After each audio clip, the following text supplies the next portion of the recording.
My name is Jen Buchholz. I'm a forensics and criminal justice professor at American Military University, an Army veteran, and a criminal investigator for my local sheriff's department. I'm George Jarrett. I'm an investigative journalist and award-winning true crime author. Together, George and I are the lead investigators for AMU's Cold Case Investigative Team. This season, we're working to break the case for the family of Linda Malcom. This podcast contains details and descriptions of actual homicide victims and their injuries, including sexual assault. This particular episode contains some graphic discussion on the victim's injuries with medical explanations. Some listeners may find this level of detail triggering. Listener discretion is strongly advised.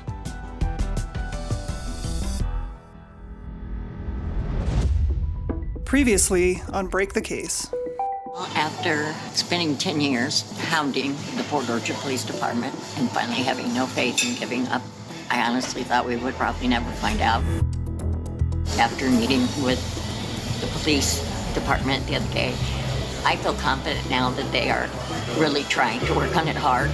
Lead working leads in this case this afternoon. It is happening right now. And they've brought in at least 3 investigators from outside agencies. I feel very satisfied right now that the case is basically being worked as hard as a department can work it.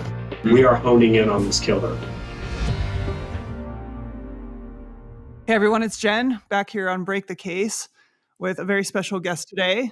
I have George with me, and I also have Bryan Byrd.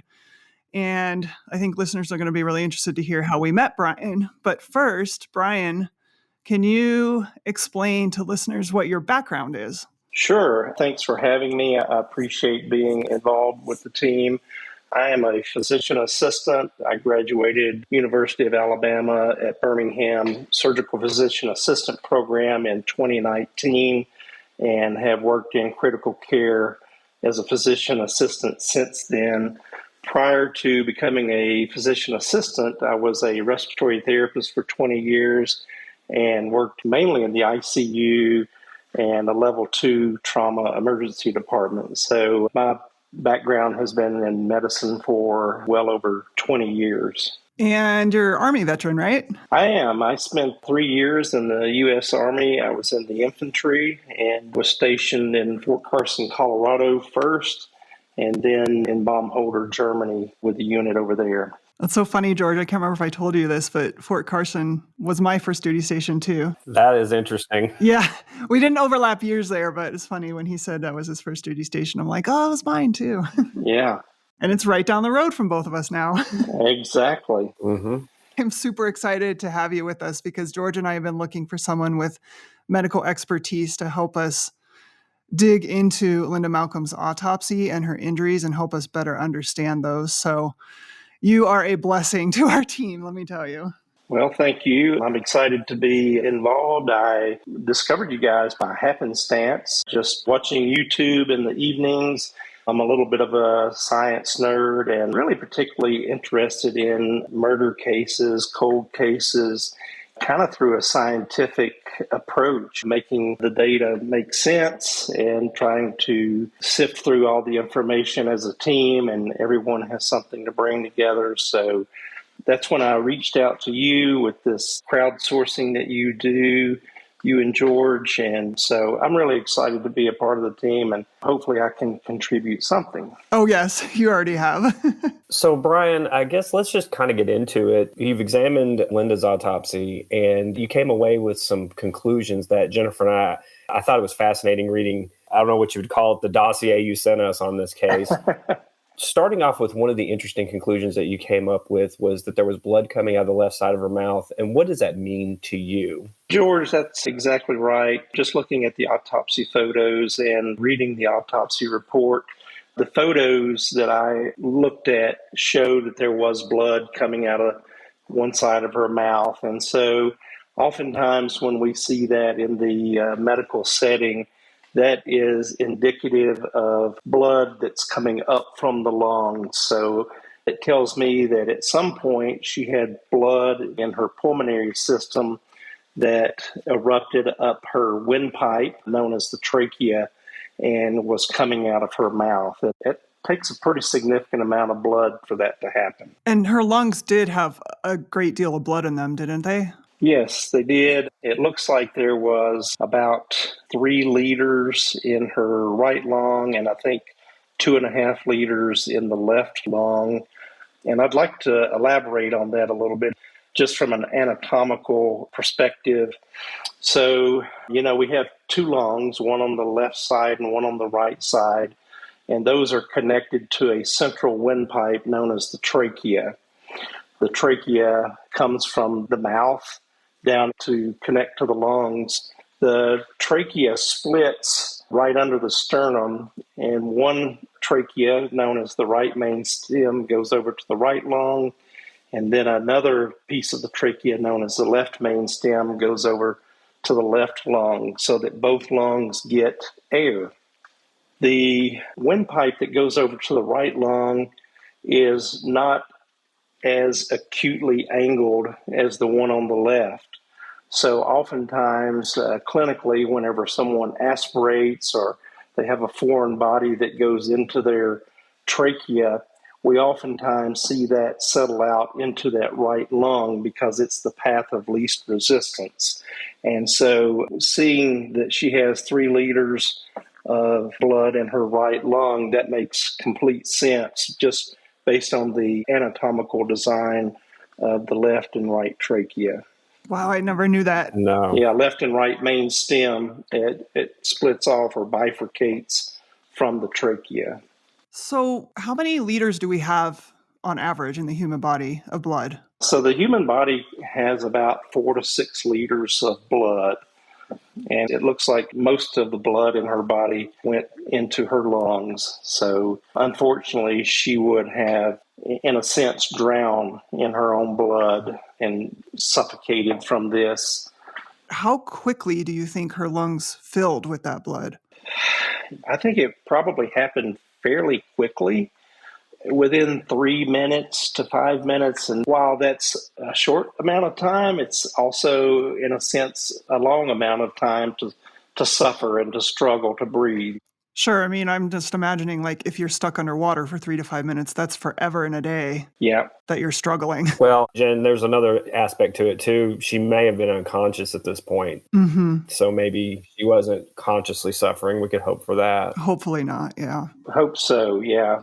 So Jeff, our knife expert, thinks this was a very dynamic fight and that she was at least upright for part of it. If that's true, how long do you think she would have been able to try and defend herself or fight her attacker while she was upright once she suffered a puncture to one or both lungs? I would agree with the knife expert in that this was a dynamic fight. Jen, I think first what happened is there was an encounter, and I'm just trying to hypothesize, and I don't want to get siloed or anchored into one thought or another, but just want to look at the evidence with eyes wide open. I think there was most likely a confrontation that occurred at some place inside her house, and I think we should maybe talk about the defensive wounds that she had. Sure. I think this is probably the start of the encounter before she was fatally wounded. On her right upper extremity or her right arm, she had 8 separate defensive wounds. And on her left upper extremity, which is her left arm, she had 5 wounds. So it looks like a great amount of injury was done, more so to the right side of her body than the left side of her body in terms of defensive wounds. And so if you and I are face to face and we are engaging in combat or swapping licks, I could imagine that she's defending herself with her right arm. If you hold your right arm below the nipple line, you can see that the back side of your arm is exposed, and that's where she got 4 wounds. And then if you raise your right arm above your chin or above your head in a defensive posture, you're going to receive wounds to the back side of your arm. So I almost wonder if this person was left-handed, since the majority of the wounds that she received in a defensive manner were to her right upper extremity. Mm-hmm. I'm not sure, but I think that's certainly something that we should consider. And then the same thing happened with the left upper extremity. She had 2 to one part of her arm and then 3 to the outside part of her arm.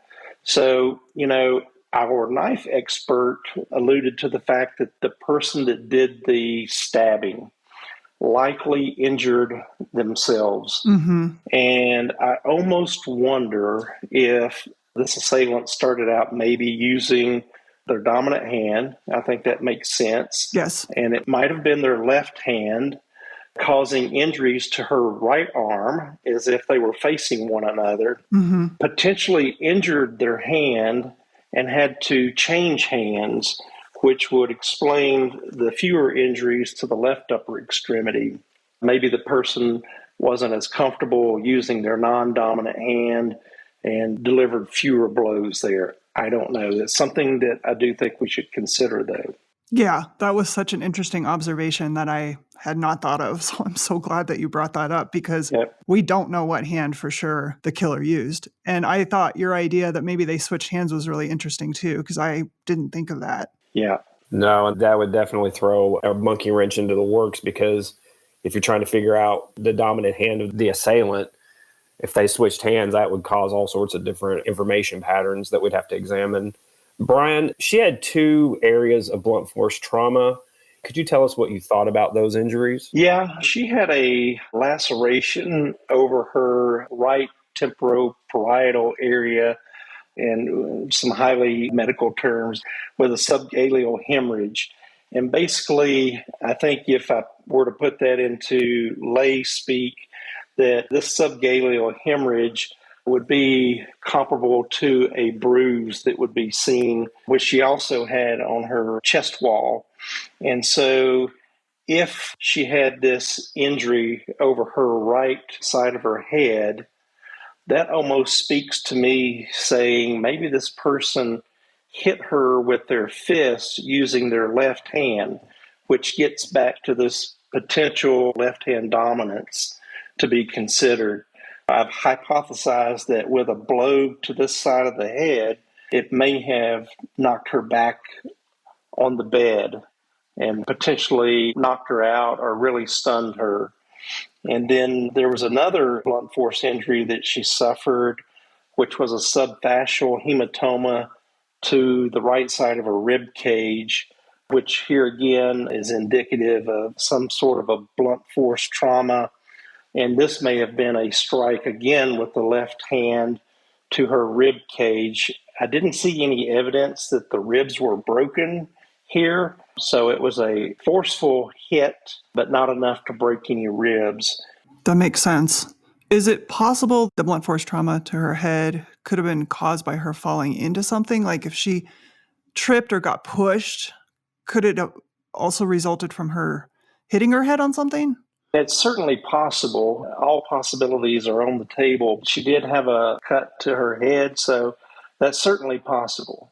And how serious was that injury to her head? Putting aside all the stab wounds and everything else, if somebody just suffered that level of blunt force trauma to their head, would it knock them unconscious? Would she have a great deal of bleeding, or what would you expect would be the result? I don't think it caused any bleeding on the brain. I think it could have potentially knocked her out or really stunned her, but it wasn't enough, in my opinion, to cause death. Okay. I think that it probably knocked her down or knocked her out, but this was not the fatal blow here. Okay. I think we would have seen a lot more blood, and we would have seen injury to the skull itself. The skull was intact. Okay.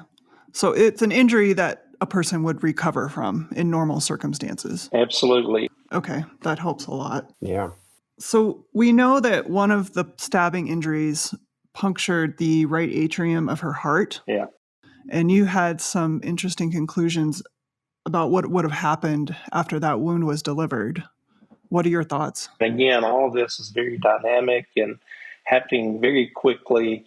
All the blood in our body goes in a circular motion, which is being pumped by the heart. And all of the deoxygenated blood that has traveled through the body and delivered oxygen and nutrients to the cells and to the tissues. And at the end of the day, circles back around to the right side of the heart. And first stop is the right atrium. So this is deoxygenated blood that is being delivered back to the heart to be pumped yet again through the lungs and delivered to the body. Whenever this injury occurred, I suspect that there was a lot of blood spurting that was going on with each beat of the heart. In addition to blood being on our assailant, and in the crime scene itself, the heart has a sac that it is situated in. And I suspect that blood very likely accumulated in the sac, which built up pressure and, in essence, smothered the heart from beating. So this is called a pericardial effusion, and it can quickly make the heart go into some lethal cardiac arrhythmias and eventually just stop pumping altogether. So are we talking seconds, minutes? What kind of time frame from the time that she suffered that wound would her heart start to fail? She was young and probably in fairly good health, so this could have gone on for a couple of minutes, which is an eternity whenever you're the person suffering a wound like this. And you mentioned this blood on the assailant. How bloody do you think the offender got during this? I think that the offender got incredibly bloody. There are several other wounds that we'll talk about as we go along, but this had to be done in close proximity. The knife was estimated to be, I think, 5 inches long. So this is very, very up close and personal. And I hypothesize at this point that maybe she is on her bed after being struck in the head and in the rib cage. And I suspect that maybe our assailant was straddling her and delivering these fatal blows to her. So this is very up close. Mm-hmm. This is very personal. And I think that our assailant really was covered in a large amount of blood here. So this person probably left this scene with blood on all the articles of clothing they were wearing. If they had a car, then had to get into their car. And so there's a good chance they transferred blood into their vehicle. And we've put this out for listeners of the podcast before, but if anybody remembers somebody disposing of clothes that looked bloody or burning them or saw what they thought was blood in a vehicle around this time, we would obviously be very interested to hear about that. Based on the autopsy photos and autopsy report, I cannot imagine that the assailant was not absolutely covered in blood. Mm-hmm. Plus, they may be bleeding themselves from their own cut. Great point. I suspect, just as our knife expert did, that the assailant, in all likelihood, because of the amount of blood and because of how easy it is to slip, your hands get very wet with blood and it's so slippery that I cannot imagine that they didn't get injured themselves. Mm-hmm. You know, Jen, it's an interesting thought because the assailant obviously started a fire. It almost makes me wonder if they didn't burn up all their bloody clothing in the fire. And we may have another situation where it's possible that the murderer may have actually took a shower in her house before they left to try to wash all the blood off and to clean up their own wounds if they indeed were wounded. Yeah, I do suspect they probably had to find something. If they sliced open the palm of their hand or their fingers or whatever, they probably had to find something in the house, like a rag, to wrap, I would think. Otherwise, they're just going to be leaving more and more of their own blood everywhere. Yeah. But yeah, I didn't think about a shower, but they might have done that. Yeah, I don't think this was planned or anticipated. And I think that the assailant, in all likelihood, realized after the fact that this was way more than they could clean up. This is way more than they could cover up. And that's probably what triggered them to realize, hey, I've got to do something to cover this up. And the only thing that I can realistically do is burn the house down in its entirety, because there's just so much blood evidence and all likelihood DNA evidence. It's just got to go. Yeah. Well, fortunately, they failed in that respect because Yeah, we do know that many pieces of evidence were collected from the crime scene and that some appear to have had DNA profiles on them. So that's awesome. their fire was in vain Yeah. and did not accomplish their goal. So whoever did this, I hope you hear that and you're getting nervous. Yeah. Sounds like it didn't cover up near as much as they needed to. No, no.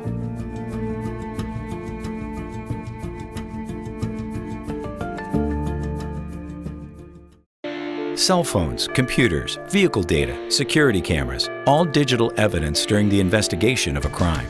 Today's investigators have to understand how to analyze and solve modern-day cases. That's why American Military University is on the cutting edge of criminal justice education with its Bachelor's of Science in Digital Forensics. Classes are online with monthly program starts. Learn more at amuonline.com/forensics.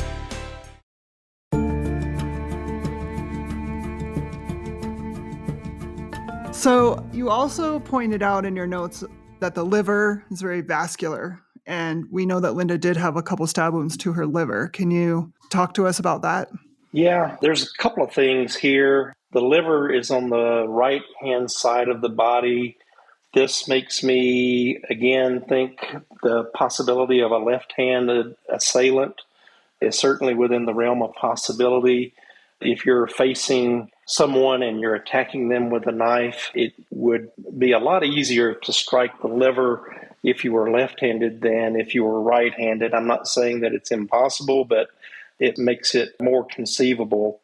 And then one other thing that I wanted to be sure and point out about the liver, one of the largest vessels in the body returning all this deoxygenated blood back to the right side of the heart that I mentioned earlier is called the inferior vena cava.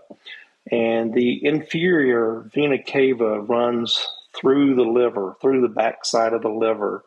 And so here again, just an enormous amount of blood.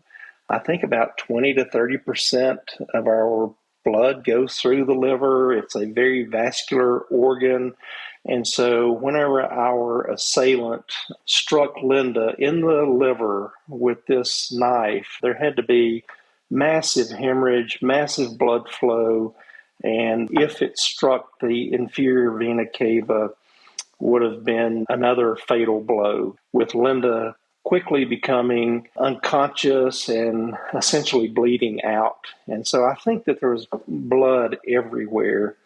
In addition to that, real close to where the liver is located, it's right under the dome of the diaphragm. And I understand that the diaphragm was pierced as well. And the diaphragm is one of the muscles of ventilation.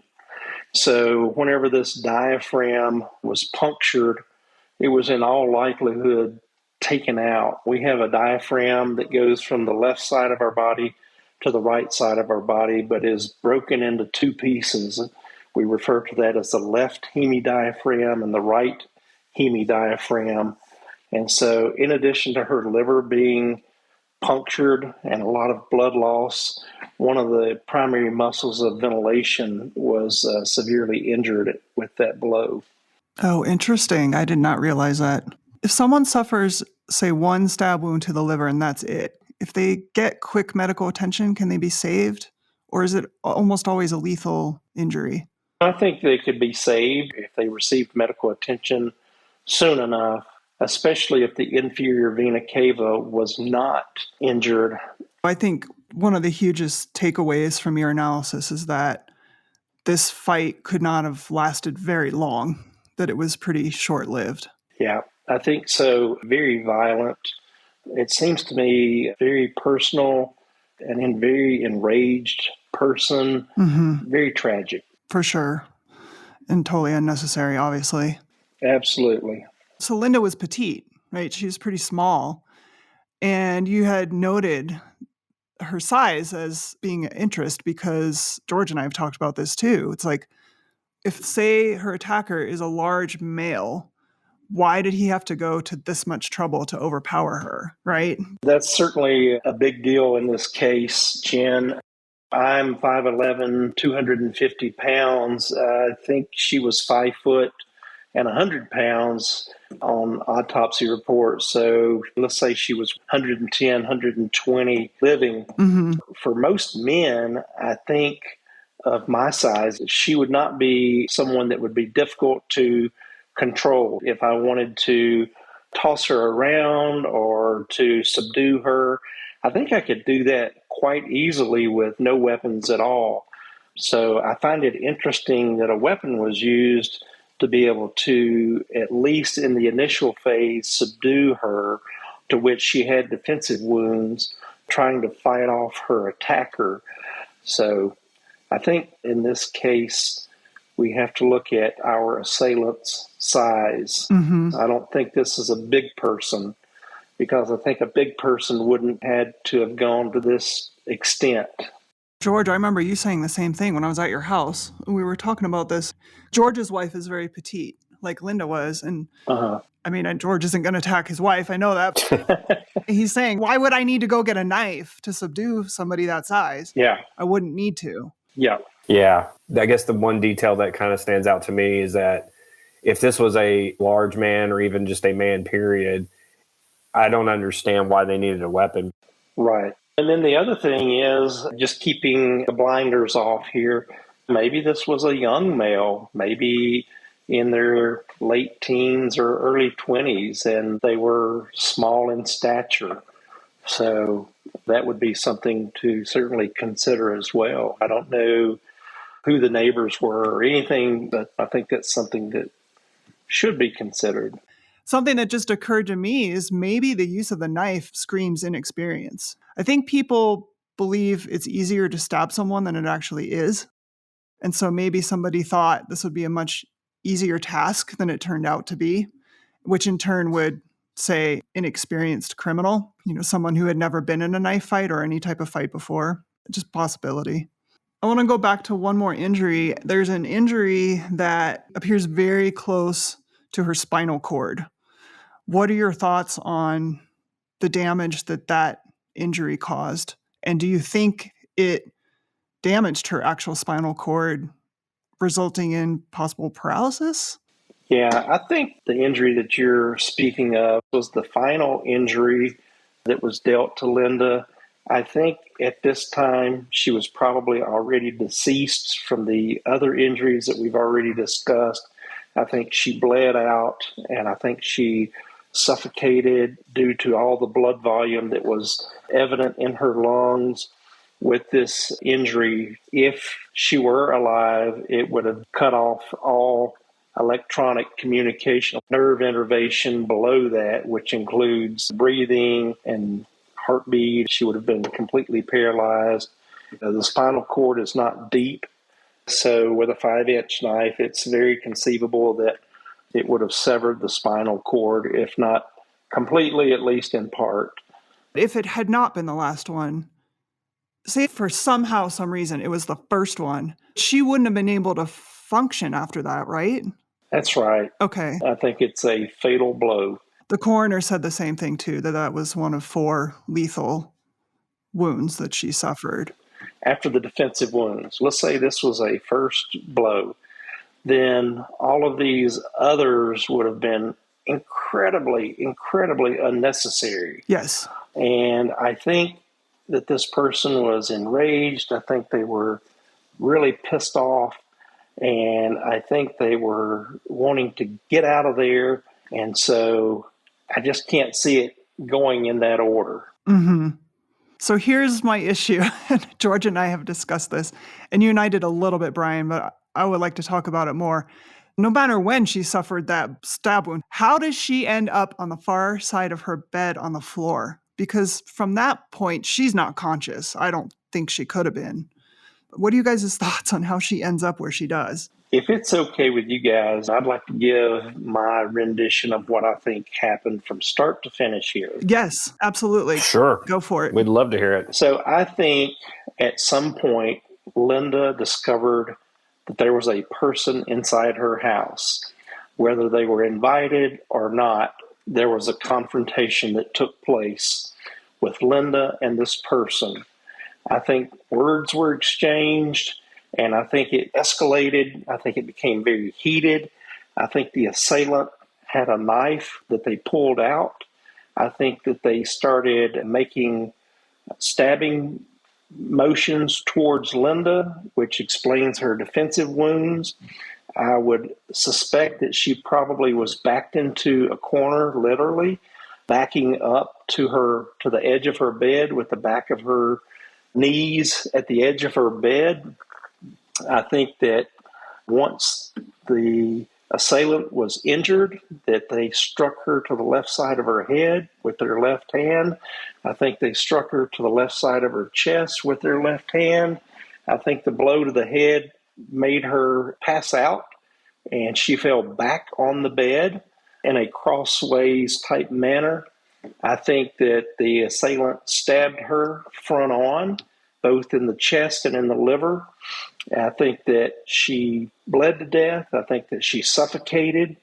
And I think once this was over, I think that the assailant rolled her over onto her stomach, stabbed her in her spinal cord, and then either flipped her back on her back, and she, laying in a pool of blood, slid off the edge of the bed, or during the course of the fire, slid down in the position that she was found.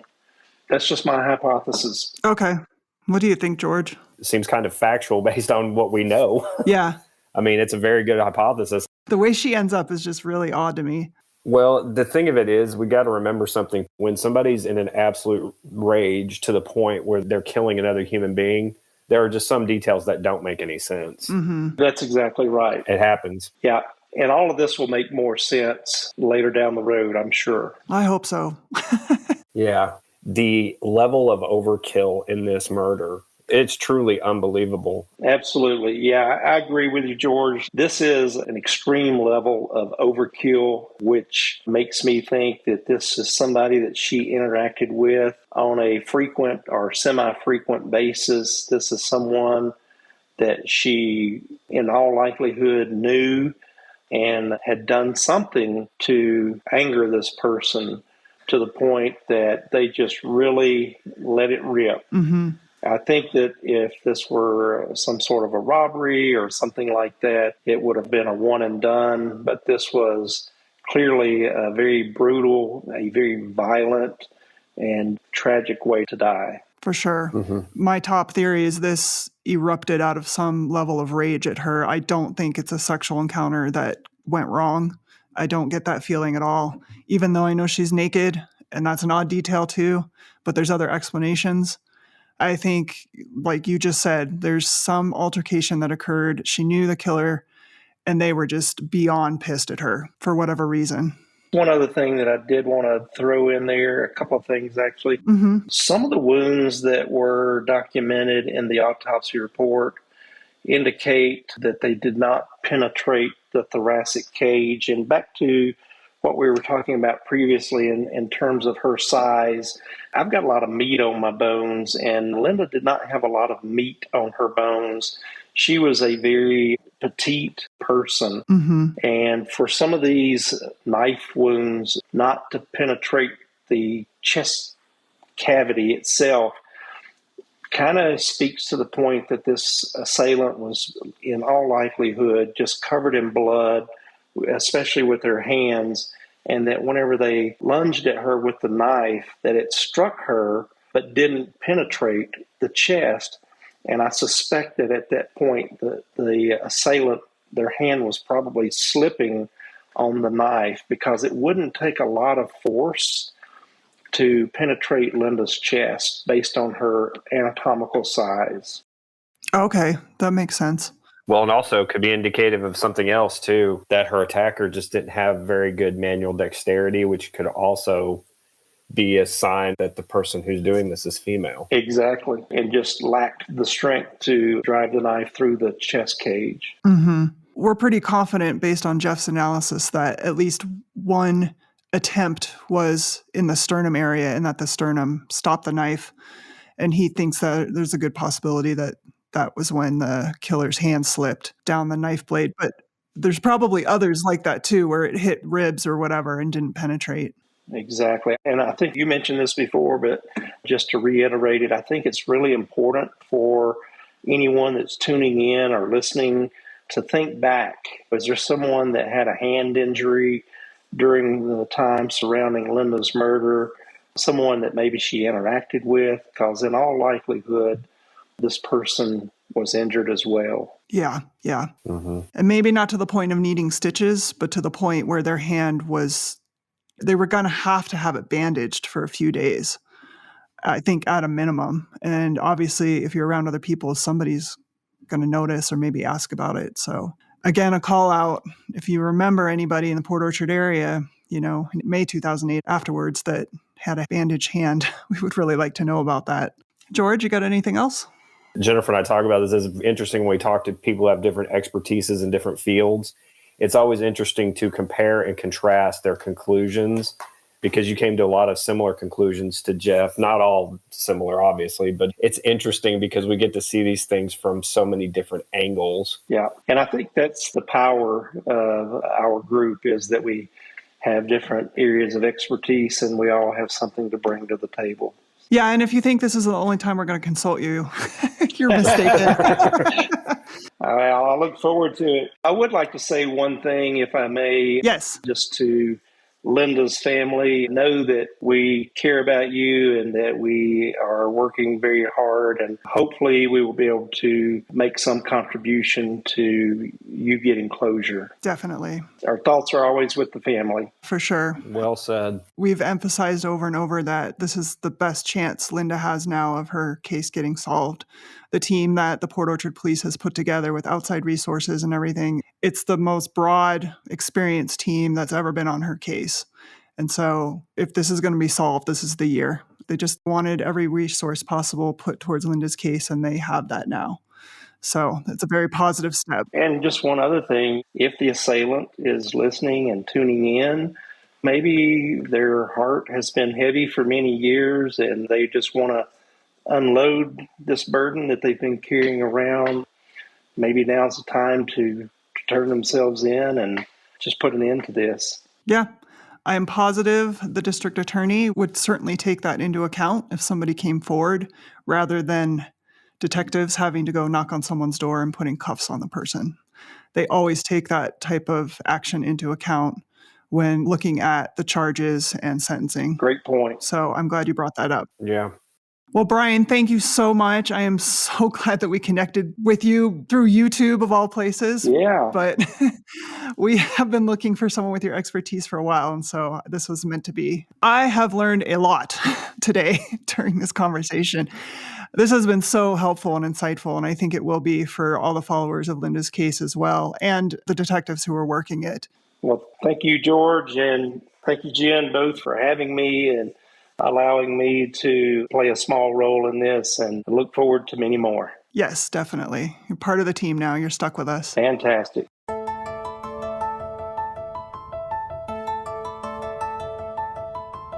Our investigation into Linda's case is very much real time, and much of what we're currently working on is confidential and is in collaboration with the police department.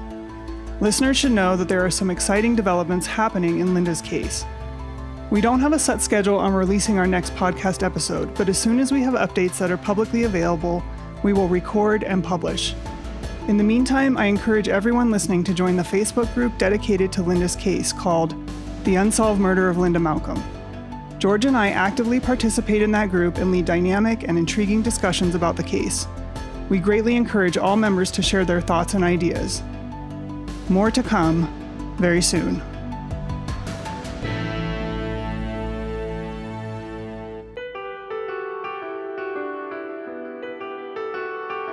This podcast is brought to you by American Military University. Narrated and produced by Jen Buchholz with co-host and investigative journalist George Jared.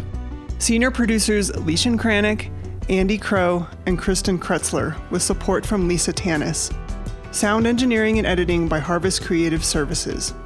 Subscribe to Break the Case on iHeartRadio, Google, Apple Podcasts, or wherever you listen to your podcasts.